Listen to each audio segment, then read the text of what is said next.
Mahadiyyha, I took this question because I had a very interesting discussion with someone, is it 2 weeks ago, who was also under the impression that you should just do everything right in camera, because a lot of professionals out there, or professional photographers, say to you that you have to get it right in camera and you shouldn't edit your images.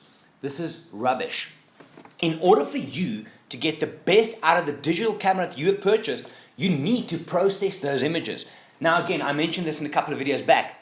There's a big difference between manipulating an image and processing an image. Processing is required, especially if you shoot in RAW.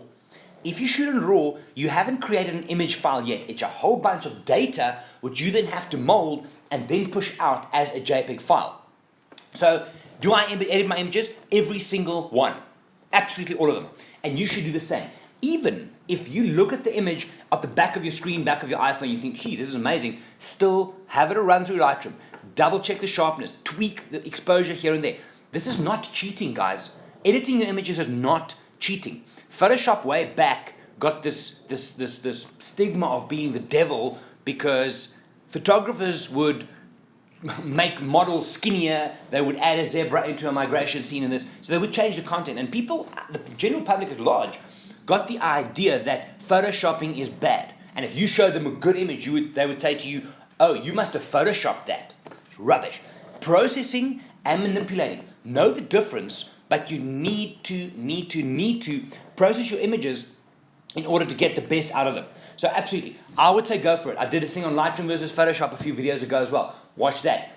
You don't have to over-process. It's a big thing that people do, but you do need to pay a little bit of attention to it.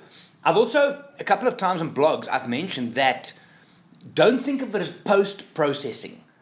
The digital process, you've bought that digital camera, doesn't stop the moment you click the shutter. It stops once you've taken that digital file, punched it into Lightroom or photo, whatever you decide to use, mold it and just tighten it up if you will, and then put it out. It's part of the digital process, so don't dismiss it. Do you have to edit your images? Yes, absolutely. And I think I challenge any wildlife photographer out there who says, I do not process my images and I just put them out there, that your work could even be a hell of a lot better if you do process them, or you're lying, flat out. Every single person out there has to process the images to get the most out of it. That's about, do it, you have to. Every single image, whether you see something of mine on Facebook, on Instagram and so on, even in Instagram, I would just tweak it a little bit to look good. Because you've taken the time to buy the camera, go into the field, get the shots, make it look good. And if you think it looks good out of camera, make it look even better in your processing. My name is Gerry, I'm from Wild Eye. I'll see you guys next time.